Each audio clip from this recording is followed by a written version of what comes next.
top stories tonight. NNPCL announces 125,000 barrels per day Warri Refinery facility has commenced operations. Cyberbullying case against Olamide Thomas falls following request for 24-hour extension by council. Rivers State Governor presents 1.1 trillion naira budget to Oko-Jumbo-led assembly. And police fire tear gas at protesters against abductions in Kenya. Thank you for joining us. I'm Felicity Ezewike. Our coverage tonight begins in the oil sector. The Warri Refining and Petrochemicals Company, with a capacity of 125,000 barrels per day, is operational again. Mele Kyari, Group CEO of the Nigerian National Petroleum Company Limited, announced this during a facility tour on Monday. He was accompanied by Farouk Ahmed, CEO of the Nigerian Midstream and Downstream Petroleum Regulatory Authority. Located in Warri Delta State, WRPC includes a petrochemical plant capacity of producing 13,000 metric tons of polypropylene and 18,000 metric tons of carbon black annually. Commissioned in 1978, the refinery, managed by NNPCL, is strategically positioned to serve markets in Nigeria's south and southwest regions.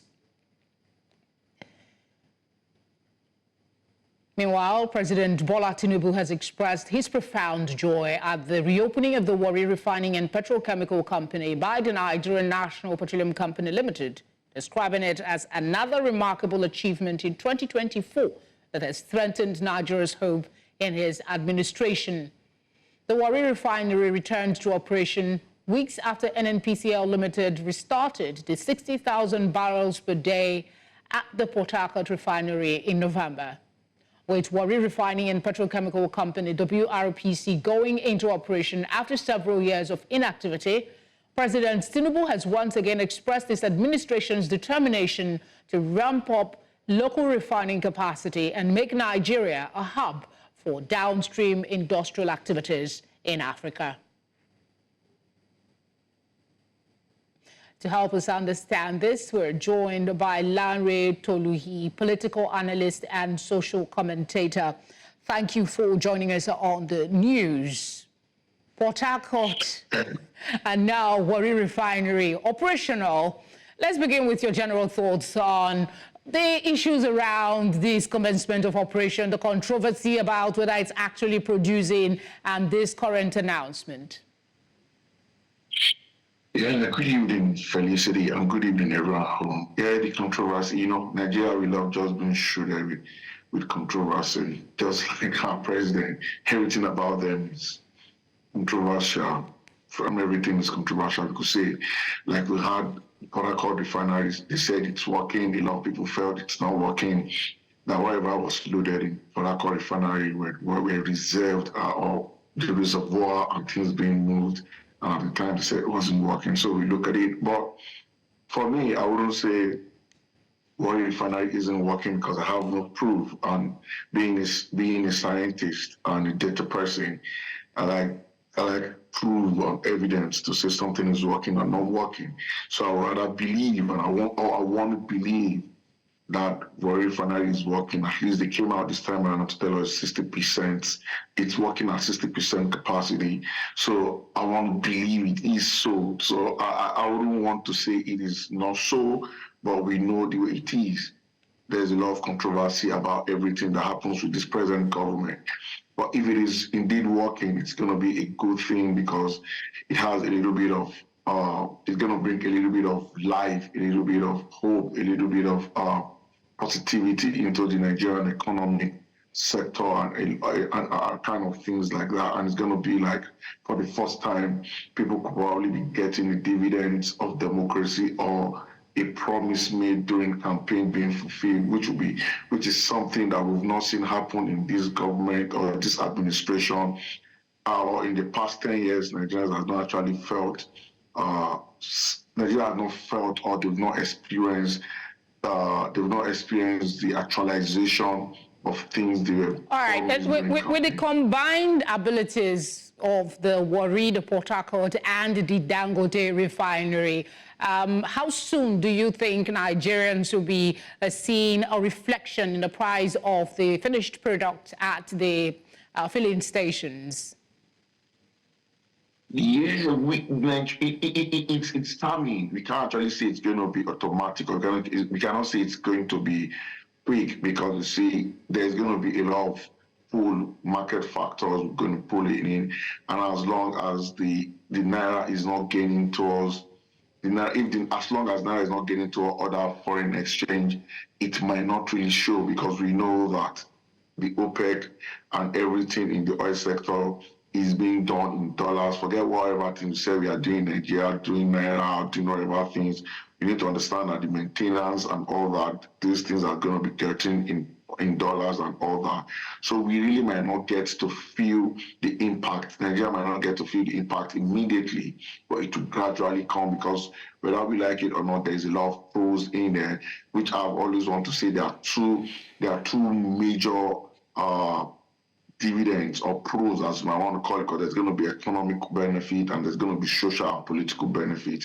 Why this economic benefit is going to be reduction in fuel importation, and that will help Naira to gain against the foreign exchange, because we are going to see local refineries working, and we're not going to be depending on this imported petroleum product, which will save Nigerian exchange, foreign exchange, and all that. Therefore, Nigeria cannot. I mean, a lot of expectations from them coming upstream again.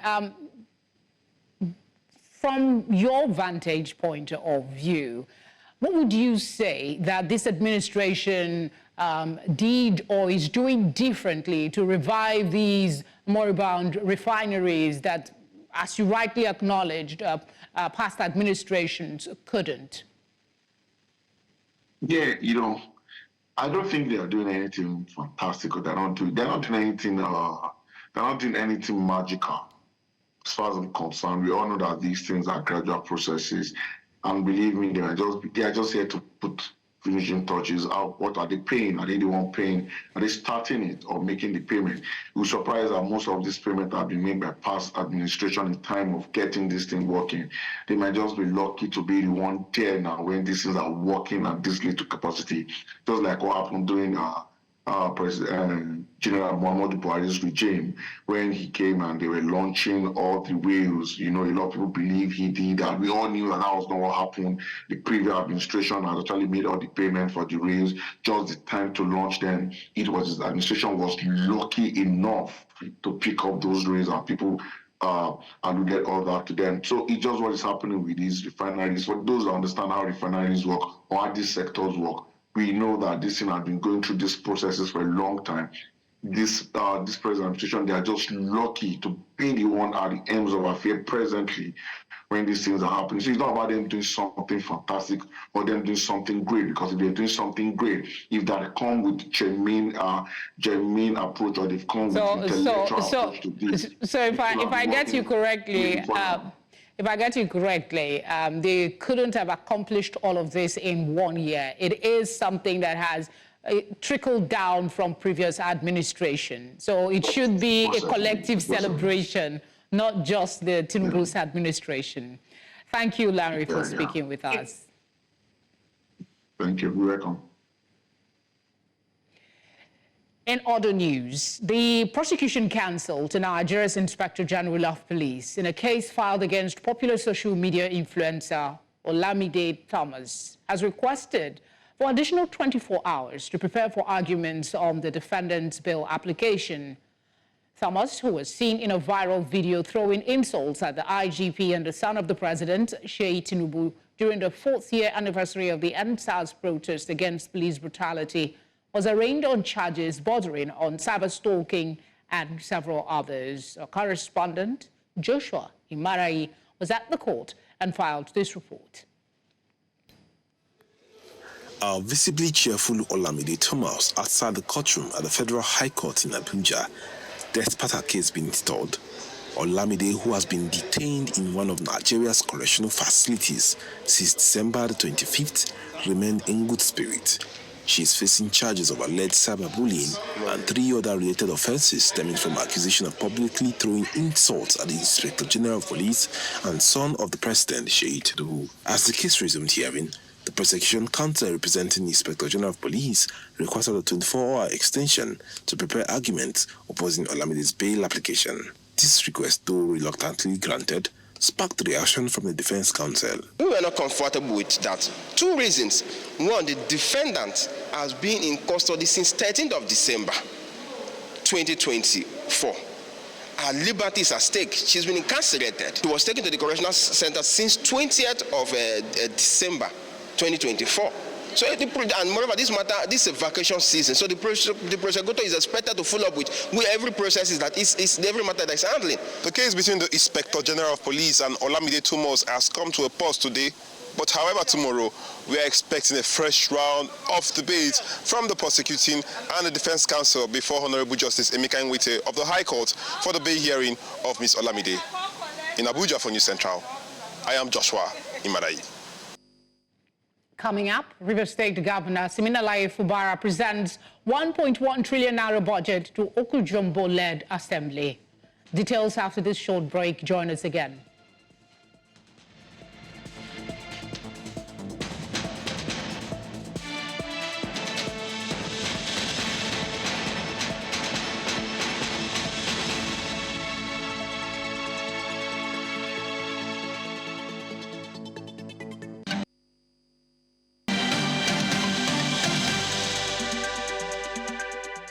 If you've just joined us, you're watching Tonight. A reminder of our top stories. NNPCL announces 125,000 barrels per day Warri Refinery facility has commenced production. Cyberbullying case against Olamide Thomas stalls following request for 24-hour extension by council. River State Governor presents 1.1 trillion naira budget to Oko-Jumbo-led assembly. And police fire tear gas at protesters against abductions in Kenya. Thank you for staying with us. Minister of the Federal Capital Territory, Nyesom Wike, has commended the ongoing pace of the construction works at the Judges' Quarters in Abuja. The minister, during an inspection tour of the project site, lauded the contractors and expressed confidence that the project will be completed by May 2025.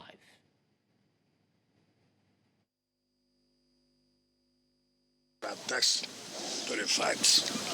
There's very much improvement. The progress is so much from the junction there. From what I saw, I'm very much impressed. And you can see the rows surrounding the justices' quarters. There's something else. And then again, you look at the level of work that they carried out in the judges and justices' quarters is amazing. And look at this place. When the last time we came, we couldn't get to this point. And the company was able to finish this culvert, major culvert. I think we're happy. We believe that as they promised, by the grace of God, by May, they would have handed over these projects. As we come to the end of 2024, some state governors have hit the ground running as they aim to get the best out of their respective states with the signing of their 2025 budget. We begin in River State, where Governor Siminalayi Fubara has presented the 2025 budget proposal of 1.1 trillion naira to the Victor Oko-Jumbo-led River State House of Assembly. The appropriation bill tagged Budget of Inclusive Growth and Development was presented during plenary on Monday. Today, we are presenting a budget that will empower us to consolidate the past gain, stimulate further investment into our economy, and take our dear state to the next level of economic growth, social progress, and shared prosperity. Mr. Speaker, permit me to express my profound gratitude to the good people of River State for their unwavering support, prayers, and trust over the last year and 7 months. I have had the privilege and honor to be a chief servant I wish to also thank Mr. Speaker and the honorable members of the Rivers State House of Assembly for standing with us and the people of Rivers State at this auspicious time. Together, let us continue to work towards building a better and more prosperous future for our dear state. As I present the 2025 appropriation bill to this honorable House for consideration.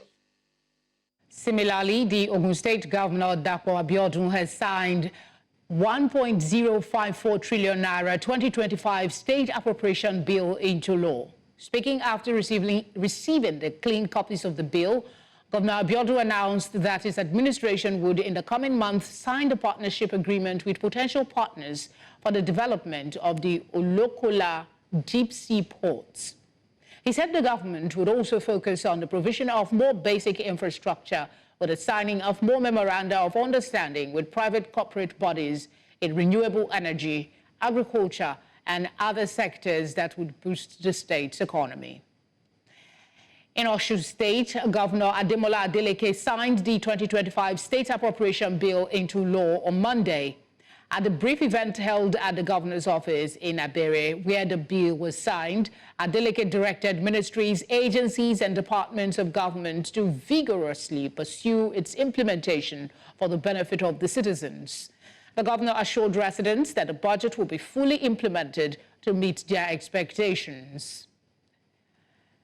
And in Kogi State, Usman Dodo has signed the 2025 appropriation bill into law at the Glass House, Government House, Lokoja. The 2025 budget estimates totaling 582.4 billion naira, I beg your pardon, represents a 43.34% increase from the revised 2024 budget of 406.3 billion naira.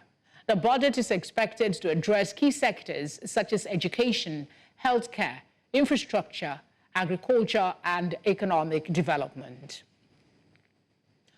We head on now to Nasarawa State, where Governor Abdullahi Sule on Monday signed into law the 2025 appropriation bill of 384.3 billion naira. The budget is about 2 billion naira above the estimate earlier submitted by Governor Sule to the State Assembly. Sule, while assenting to the budget in the Government House, appreciated the Speaker and members of the State Assembly for their fearless, tireless effort and speedy passage of the bill. Away from budget matters, in a significant development, Prince Aminu Kadiri, the chairman of Owerri East Local Government Area Council of Edo State, and her deputy have been impeached by the council's legislative arm due to alleged gross misconduct and abuse of office. The impeachment took place during a plenary session on Monday, presided over by the council speaker, who facilitated the proceedings in the legislative chambers. The action followed a formal notice brought against both officials, which highlighted numerous allegations of misconduct.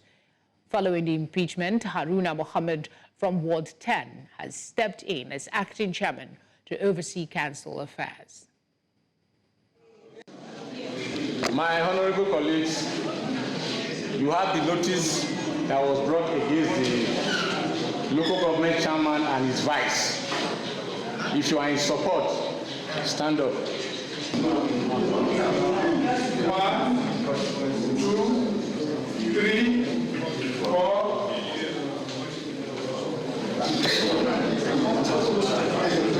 5, 6, 7, 8. Mr. Speaker, sir, 8 members vote for the impeachment of the government chairman and his vice. Sir.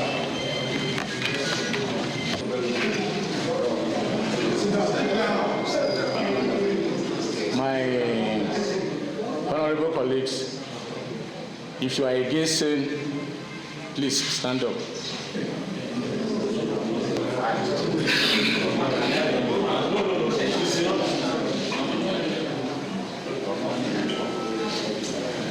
Mr. Speaker, sir, there is nobody that is against the impeachment of the chairman and the vice chairman of Owan East Local Government Council. My honorable colleagues, 8 members signed for the impeachment of the local government chairman and his vice of Owan East. So, nobody is engaged. So the impeachment of the local government chairman and his vice start impeached. Earlier this month, during a courtesy visit of delegates from the Nigeria Center for Disease Control and Prevention, NCDC, the Lagos State Commissioner for Environment, Tokunbo Wahab, spoke about the Environmental Surveillance Program, ESPN. He highlighted the link between environmental and public health, emphasizing Lagos' commitment to addressing both sectors. News Center's Bettina Uweli reports. Administration, the second pillar, health and environment, is crucial. It is almost impossible to separate the effects of the environment from the health sector. The Lagos State Commissioner for the Environment and Water Resources reiterated that fixing the basics in the environmental ecosystem will undoubtedly reduce the challenges faced in the health sector. And so for this multi-pathogen surveillance to keep off from all pathogens we have from polio, we have some 5 priority pathogens which NCDC is signposting for us to look into. One of them is cholera, typhoid, then it is E, and plus measles, and SARS-CoV-2. We're also looking at mpox as other pathogens that are peculiar to our own environment, which we know is our public health in the progress of our community. Just to emphasize that it is a multi-sectoral approach also. We know from the, especially for Ebola, COVID, and even mpox, that no single sector can adequately or sufficiently control public health challenges. The Commissioner reflected on past collaborations between Lagos State Environment and Health Ministries, citing their coordinated response to the cholera outbreak, while welcoming the ESPN program as a critical initiative for detecting pathogens, monitoring disease patterns, and serving as an early warning system for outbreaks in the future. You can't separate the effects of the environment on the health ecosystem. The Ministry of Environment asked us to work assiduously with the Ministry of Health. When we have a cholera outbreak and other outbreaks, we have to work collaboratively and jointly to solve all the problems. It's whatever we are going to fix that becomes a challenge for them in the health sector. So this multi-pathogen approach is only welcome. As the festivities continue, prioritizing the health and well-being of all Lagosians cannot be overemphasized. While the joy and significance of this season cannot be overstated, the Lagos State government advocates an embrace of good environmental sanitation practices by the residents during and after the Yuletide in order to ensure a sustainable environment. In Lagos, for News Central, I am Bettina Nwili. As 2024 comes to an end, many Nigerians are reflecting on the goals they set at the start of the year. It's been a challenging 12 months for young people, with economic pressures and personal hurdles testing their resolve. News Center's Chidimma Ona takes a closer look at how young Nigerians coped with the 2024 resolutions and what their plans are for the year ahead. The idea of New Year's resolution has always been popular, but for young Nigerians, 2024 presented unique challenges. Rising inflation, high unemployment, and social uncertainties made achieving goals even harder. After a challenging year, many young Nigerians are focusing on smaller and more flexible goals in 2025. To achieve my goals for 2025, I want to be more intentional because I feel like I wasn't very intentional in 2024 and that affected most of my goals. I feel like in 2024 I was a bit small-minded, so to achieve my goals in 2025, I would like to be more open-minded and think big. On the busy streets of Lagos, we asked young people about their 2024 resolutions and plans for the coming year. But actually, when I entered this January, my goal is to travel out from this Nigeria. But unfortunately, I didn't achieve it, so I have to work hard to achieve the dream. I think that's the solution. I would love to do more in my area of work. Yeah, I want to improve more on it. And I also want to move closer to God. That's priority, my number one priority. For many, the inability to stick to rigid plans was a challenge to achieving their set goals in 2024. Psychologist Samuel Preswell explains why resolutions often fail. It's unrealistic time frame. You know, when they said 2 months, but in 3 months, something that should take a year, they just want to make it in 2 months. It's actually not going to work. For instance, I have 10 things I want to achieve in 2025. This one comes first, this one comes second, this one comes third.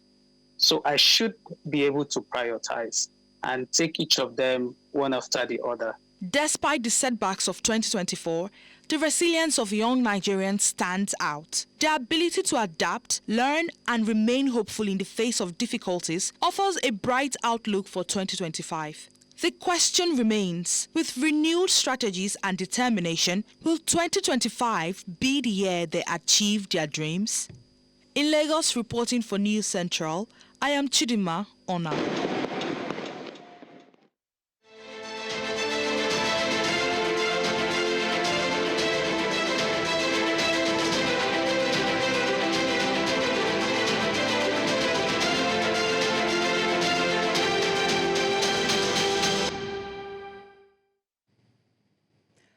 The marine and blue economy entails the sustainable use of ocean resources for economic growth to improve livelihoods, create jobs, while preserving the health of marine and coastal ecosystems.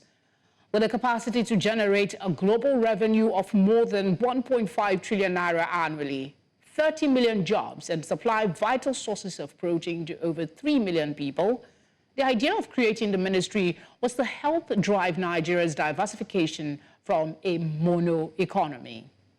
In a review of the sector, Norma Obi Aswalo reports that despite its potential, stakeholders still await a clear policy direction amid some highs and lows in 2024. Win for the maritime industry was the end of an almost 3-decade struggle to ensure good welfare and a dignified exit condition for workers in the shipping sector. The historic event saw the signing of the minimum wage agreement midwifed by the Nigerian Shippers Council and witnessed by the Minister of Marine and Blue Economy, Adegboyega Oyetola, and other major stakeholders.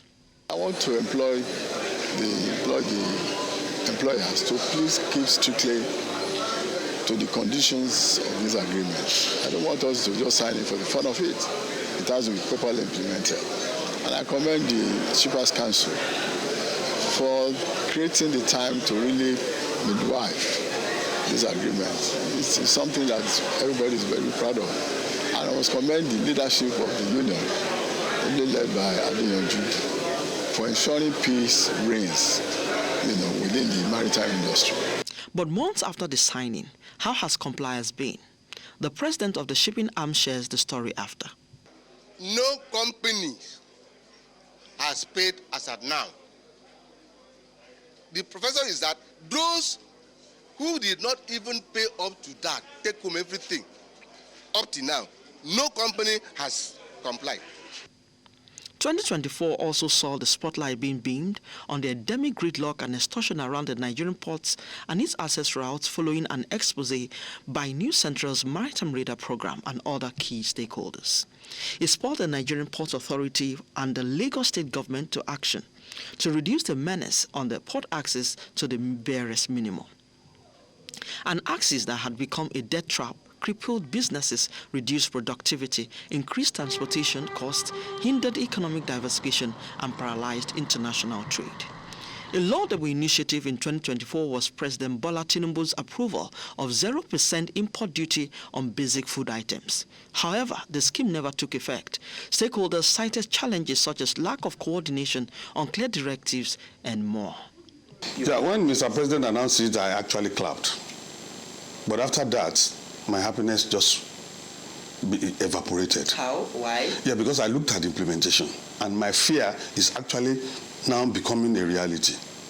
when you say we have issues of poverty, we have issues of starvation, and the government in a magnanimity saying that, okay, bring in food items, we are making it zero duty. The Ministry of Finance is making it cumbersome. Because whatever Ministry of Finance dishes to custom is what customs implement. Custom does not have power to do that.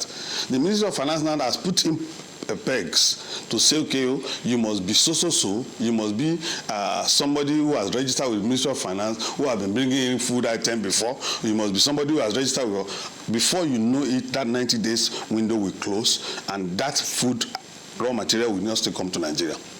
The Nigerian Coast Guard Bill, designed to enhance Nigeria's maritime security and regional cooperation in adherence to international maritime standards, was initiated and scaled second reading in the House of Representatives. The proposed legislation aims to safeguard Nigerians' maritime interests and uphold regional coastal security by aligning with international standards and norms for maritime security and enforcing relevant laws within Nigeria's maritime zones, helping to preserve lives and property. The bill, however, generated divergent views from stakeholders. What is calibration? Because both are two arms of the Nigerian government, and therefore there's need to collaborate. Nobody's competing for space. Everybody can work together and achieve what they want to achieve. So both parties can come together, and I believe strongly that there will be a collaboration, because whether we like it or not, the core of the Coast Guard officers are going to come from the Nigerian Navy, and therefore they must collaborate to see for the success of it for the good of all Nigerians. It's a duplication. It's not threatening the existence of the Navy, but it's trying to do. In fact, the duplication of the Navy roles have been on the bill for the past 10 years. There was a time in which Nemasa said it was responsible and has a strategy called C4, I4, and R. Those were the strategic naval strategy for containing all the threats that we experience as a maritime state. Those are the strategies that the Navy churned out. And what did we find a week or two after? Nemasa adopted it as their own maritime strategy. The Day of the Seafarers celebration didn't see government's clear plan to address the many challenges facing these unsung heroes. In the same way, also the World Maritime Day failed to address the regional and global issues. With the pace of development witnessed in the Marine and Blue Economy Ministry in 2024, stakeholders are unsure of what the next 3 years holds for an industry whose development is expected to reduce Nigeria's reliance on oil exports and increase the contribution of the marine sector to nations' gross domestic product. 2024 is ending with ports failing infrastructure, debt-trapped quay aprons, congestion, cargo delays and decline, inefficiencies, and no clear direction from the ministry on how it intends to harness the country's ocean resources. In Lagos, for News Central, Norma Obiaswalo. Let's have a conversation on the back of that report. I am now joined by former Director General, Nigerian Maritime Administration and Safety Agency, Temiso Omasheyi. Thank you very much for joining us on the news. I don't know if you followed that report by Norma, but would you say it captured some of the key issues in the sector for the year 2024? And what will be most of the highlights for you? Quite a bit of the issues. Thank you for having me. But I do believe quite strongly that the focus of which I believe the marine and blue economy is supposed to be focused on is not. The core function of the marine and blue economy is basically to develop indigenous shipping, which covers the increase of the Nigerian tonnage and build up on that. And there's been no clear-cut policy guideline as it relates to building that sector of the economy. Really and truly, if you do not build a very strong blue economy, which relates to the issue of vessel acquisition, definitely you are playing a very back role. The Nigerian economy is dependent on a lot of things, solid mineral, oil and gas, and whatever. And we must actually, as a country, begin to take control of the logistics and shipping of these goods, rather than leaving it in control of foreign hands. And really and truly, as it stands at the moment, there's been no clear direction as to do that. Most importantly is that Nigeria continues to remain a country that does not have a maritime policy or a maritime strategy. Without that, we are basically just at the beck and call of any minister who decides what he wants to do. We must have a clear-cut direction, and we must have clear-cut KPIs. And unfortunately, we do not have that in the industry, and we just sit down and just wait for any dictates that comes from the ministry, and it may not necessarily be the interest of not only Nigerian, but also the indigenous stakeholders who are party to it. Let's extend that a bit. I mean, it's been established already that opportunities abound in Nigeria's blue economy. How then do you think we can begin to explore the opportunities beyond the traditional shipping and port operations? Basically, like I said, we can work very strongly, especially on the manpower development, and basically having more seafarers, which you can use as an export. There's a major shortage in the world of seafarers, and we have a lot of young Nigerians who are very available and can be actually sent around the world. We can compete quite competitively against the likes of the Philippines and possibly India, where they have a lot of seafarers coming from. In addition to that, we also need to take advantage of the issue of tourism in our waters. The Nigerian water, just a few kilometers out, is very calm waters, and a lot of fisheries activities, most especially as it relates to dolphins and deep sea diving and things that actually interest a lot of people can actually happen. So the tourism industry is an area which we need to look at. Also the fishery industries, the aquaculture, whereby we can begin to develop our fisheries. So there are quite a lot of things that need to happen out there, not necessarily just relying purely on oil and gas. There are a lot of things, and we're very strong coastal states, and I believe very strongly that we should be able to make it competitively in the world and also use it as a means to grow our economy and also create employment and also build the necessary revenue that we need very much in our country called Nigeria. Going into 2025, what strategic steps, actions, or perhaps policies will drive the industry and position it on the path of growth? Well, as much as possible, we need to take government a lot more out of the governance of our maritime sector. The maritime sector is supposed to be more of a private sector driven. So there needs to be a lot more public-private partnership. The public servants basically are just there to set policies in place. But I think what needs to happen a lot more now, there needs to be a lot more engagement and also more engagement on the private sector. The funding of the maritime sector cannot come from government. It has to come from the private sector.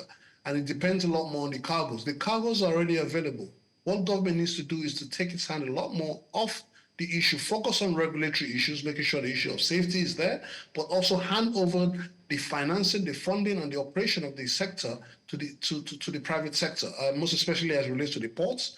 We need to look at how we can develop more deep sea ports. We need to look at how we can develop more shipping, more vessels. We need to have a better turnaround time of containers on our ports so that our port become more efficient.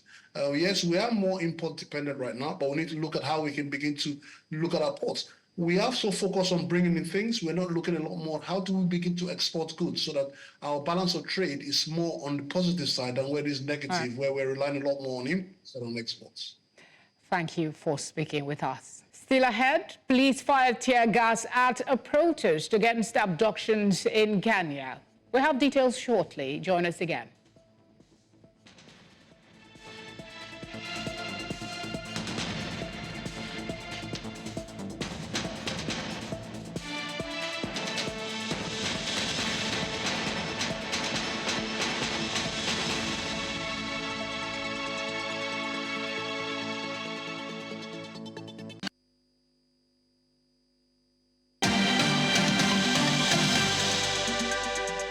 Glad you're still with us. The news continues in East Africa, where police in Kenya have arrested opposition politicians and several other protesters during street demonstrations calling for an end to alleged abductions that recently targeted young government critics.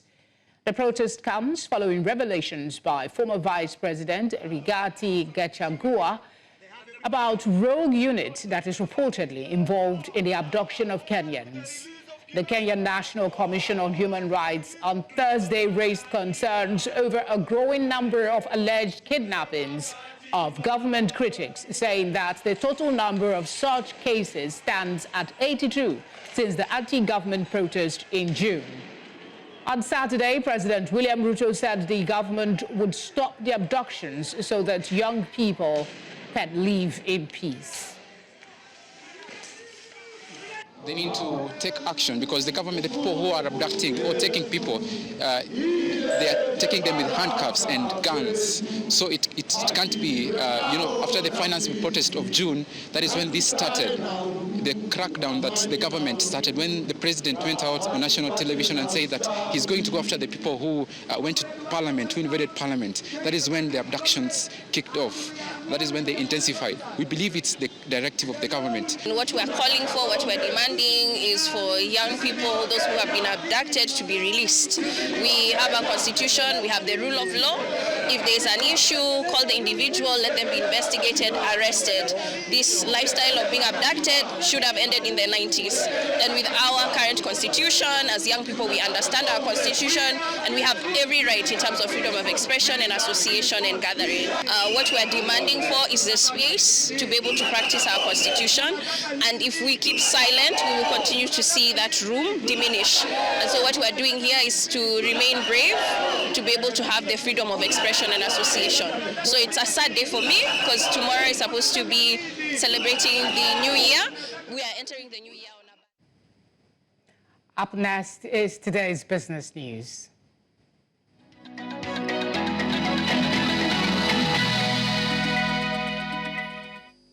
Business News in association with Money Master PSB, the easy way to master your money. Banks' credit to the private sector in Nigeria rose to 74 trillion naira in October 2024, marking a 16% year-on-year increase despite a tightening monetary policy, according to the Central Bank of Nigeria. This growth, however, reflects a slowdown from the previous month's rate of 27% and a 2% month-on-month contraction.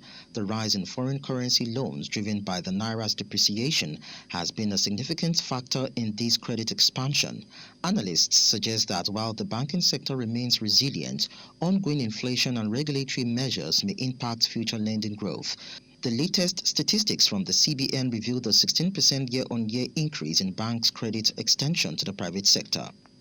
The Speaker of the House of Representatives, Honorable Abbas Tajuddin, has emphasized the urgent need for Nigeria to diversify its oil-dependent economy, warning that further delays could exacerbate the challenges facing the country. Honorable Abbas delivered the message while speaking on Beyond Oil, exploring alternative revenue potentials for economic growth and sustainable development in Nigeria. The Speaker emphasized that Nigeria's over-reliance on oil revenue has left the country vulnerable to global market fluctuations, environmental degradation, and economic instability. He highlighted several sectors with potential for diversification, including agriculture, mining, manufacturing, ICT and digital economy, including creative industries and tourism.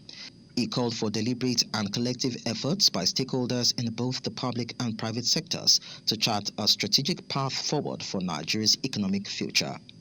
The World Bank has projected that Nigeria's inflation rate could drop below 20% by the year 2026, driven by enhanced monetary policy discipline and broader macroeconomic reforms. This was highlighted in the bank's recent assessment of Nigeria's macroeconomic policy framework, which is supported by the Armor Program for Results Initiative and broader fiscal reforms. According to the World Bank, the Nigerian government is staying the course with bold and difficult steps aimed at achieving macroeconomic stability and laying the foundation for inclusive and sustained growth. These measures are expected to bolster economic expansion, with growth anticipated to reach 3.6% in the medium term between 2025 and 2027.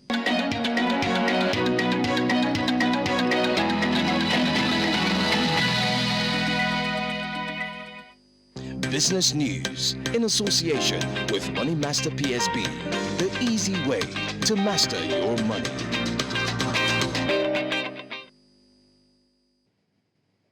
Let's now bring you sports news.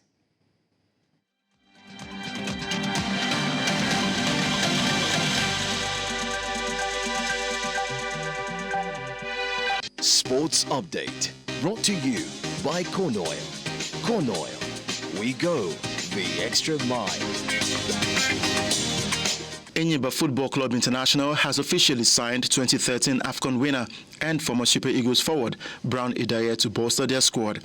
The 36-year-old, who previously played for Ocean Boys, returns to the Nigerian League after an illustrious career. Idaye's signing aligns with a growing trend of former Super Eagles players, including Ahmed Musa and Shehu Abdullahi, returning to the domestic league.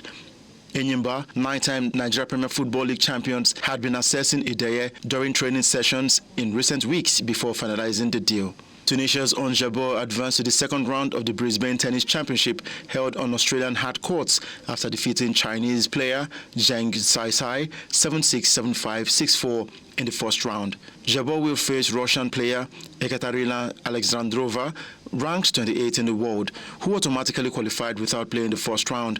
Tyson Fury has fallen down the WBO heavyweights rankings following his defeat to champion Alexander Usyk.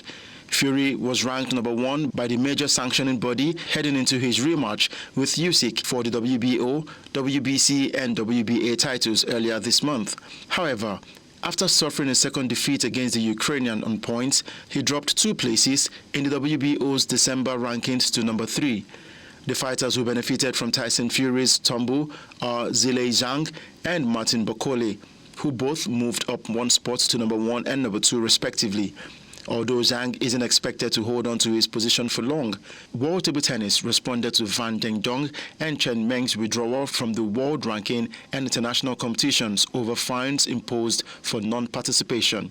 The WTT clarified that the rules in place since its inception 4 years ago are aimed at preserving competitive balance. Players can withdraw from up to 2 events annually without fines, but penalties apply for top 10 players skipping major tournaments. WTT also introduced changes for 2025, including a 20% increase in tournament prices and more equitable fund distribution. Fan and Chen cited immense pressure and physical issues as reasons for their decisions. While they have not retired, they will take a break from international events, leaving the door open for a potential return. And that's a wrap on Sport Update. I am Udoka Njoku.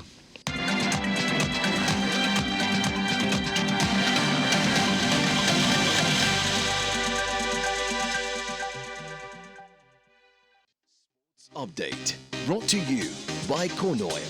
Corn Oil, we go the extra mile. Up next is entertainment news.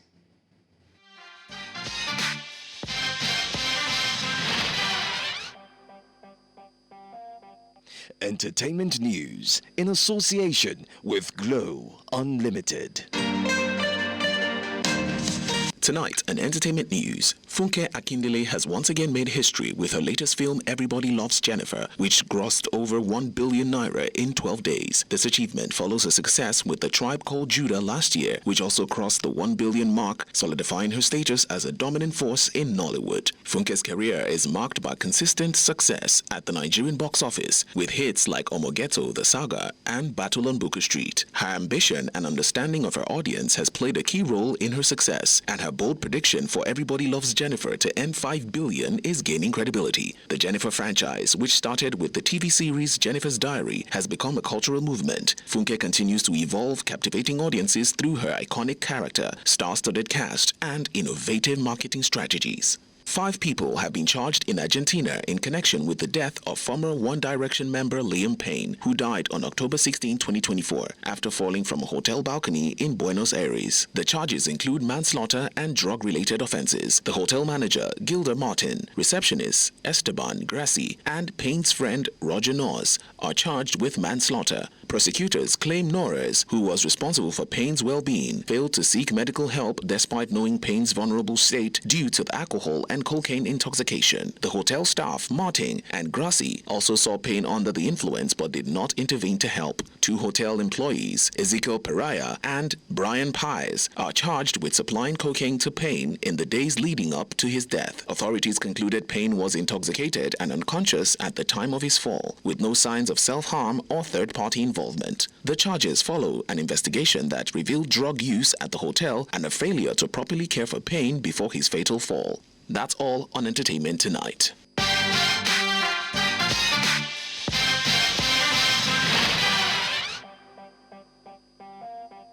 Entertainment news in association with Glow Unlimited.